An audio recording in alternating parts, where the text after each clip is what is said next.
Hey, welcome back everyone. It is now November 14th of 2021, and ever since the very end of The Mandalorian Season 2 and The Bad Batch, a lot of Star Wars fans have truly been looking forward to what Jon Favreau and Dave Filoni are brewing for the new universe at large, and exactly what Disney CEO Bob Chapek is really going to be announcing at Star Wars Celebration of 2022 by this May.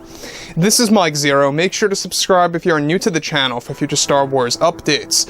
Also, by the way, guys, I am on Twitter at Mike01 if you guys want to go ahead and give me a follow on there. I do post a couple of fun and entertaining things on there from time to time and interact with you guys further. So we're now in a very interesting position for the Star Wars universe because we already know that Jon and Dave, as well as George, are really working together as a trio to really turn things around for the franchise and to really build it from the ground up. They're really creating this new foundation that is, of course, the mandoverse, that's going to lead to new partitions of the Star Wars universe. That's really going to be an ever-evolving process. So that's overall, Disney's structure. They're using the mandoverse as a foundation or as the very base of everything that's going to branch out to other sections of the Star Wars franchise in and on itself. Now, the thing about this also is that a lot of Star Wars fans have been very curious about the new Star Wars movies, be it, of course, new trilogies or new solo/standalone films.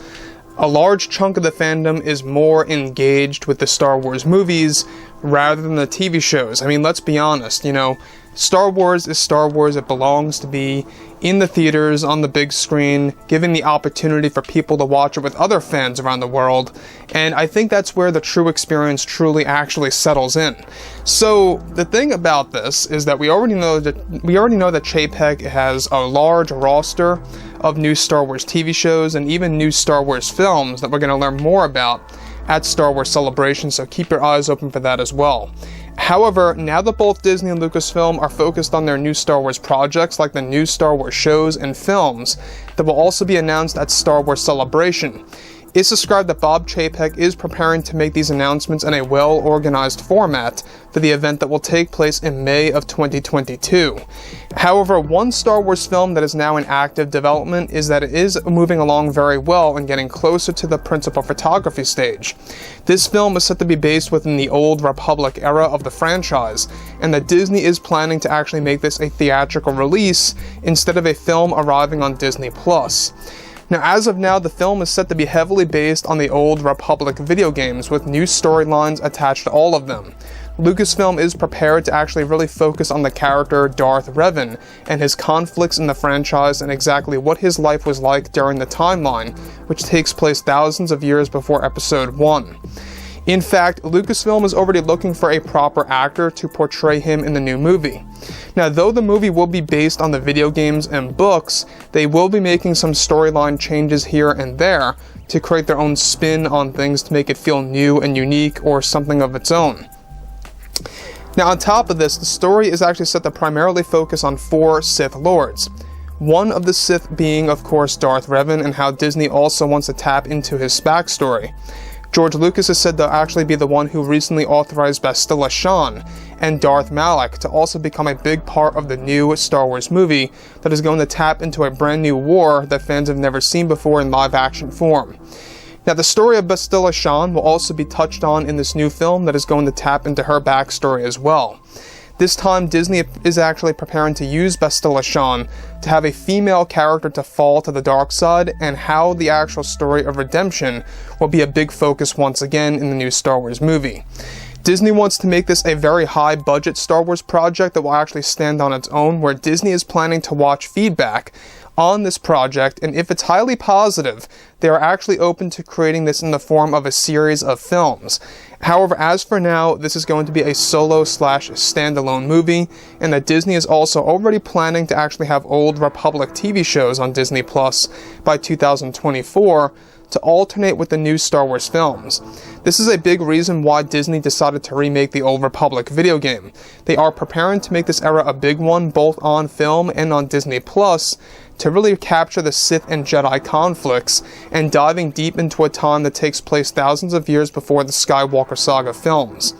Now, George Lucas has also been approached by Bob Chapek supervising this project once it begins filming in the very near future, and that Disney is actually planning to shoot this sometime in 2022. So far, Disney wants to make this the darkest Star Wars film yet, to actually cater to the hardcore Star Wars fandom that have been asking for a gritty film for years to come. Now, here's the thing about this. We already know that Disney and Lucasfilm, over the years, they've been very so-so on touching on films or projects being extra dark and gritty. Well, now they're going all out. They are making sure absolutely that the Old Republic movie is going to be the darkest Star Wars film to date. And that's exactly how it has to be. If you guys have seen, and I do suggest that you guys go ahead and take a look on the internet, the Old Republic 4K cinematic trailers, you're going to be able to see exactly how dark it really is and how violent it really is. And that's exactly what they're pushing for. That's exactly what they're aiming for. In fact, when you look at the Old Republic as the actual theme, it's best to really describe it as a mixture of medieval times and Star Wars mixed together into one. At least that's how I always saw it. Now, when we go ahead and examine everything that's happening with Darth Revan, Bastila Shan, Darth Malak, other Sith Lords as well, and other Jedi coming into the equation, this new Star Wars movie is going to have a lot of redemption arcs. It's going to have a lot of storylines that actually focus on how some of the Sith Lords came out to be Sith Lords, and I think that is very interesting, to say the least. It really is. Overall, guys, it really seems like that Star Wars is moving in the right path, and I think that at the very end of the day, all they really have to do, and all they really ever had to do, was just listen to the Star Wars fandom at the end of the day, right? When we look at the sequel trilogy, Kathleen Kennedy has said this time and time again. She even said this in a live interview about maybe 4 to 5 weeks ago, that they don't listen to Star Wars fans. At least they never used to, per se, when it came to the Star Wars movies themselves.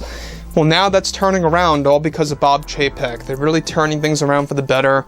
They're making sure that they can actually do the best things possible to really bring Star Wars to its maximum potential, and not just to a different level. They want to make sure that they can stay on that level by having a nice streaming flow of consistent, successful Star Wars movies and/or TV shows on Disney Plus and in theaters.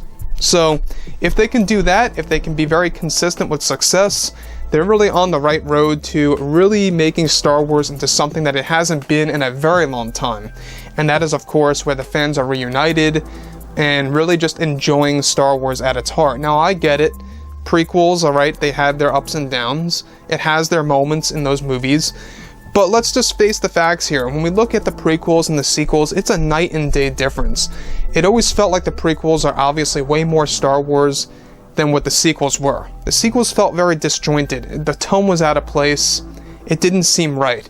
And that's exactly what they're trying to correct now. They're really on a course correction path right now to really bring Star Wars back to its roots, and to really make sure that they're going to pay attention to the lore, to Star Wars legends, and of course to the fandom, specifically the hardcore fans that really know exactly what's going on. And these are the people that really, when they go ahead and see these films, they see them like 3, 4, 5, 6 times. I remember when The Force Awakens first came out, I think I saw it like 5 times because of the gateway of possibilities and exactly what they left open. At the time, when The Force Awakens dropped and when Rogue One dropped, I think that was the best years of Star Wars, at least under Disney. After The Last Jedi, things kind of flatlined. Now, The Mandalorian, thankfully, kind of gave us a little bit of hope on that. So, with that being said, guys, drop a comment below. Let me know about all of this in the comments, and if you guys did enjoy the content for today, do make sure to drop a thumbs up on this video to support the channel. I thank you all so very much for the kind support, and I'll catch you guys next time.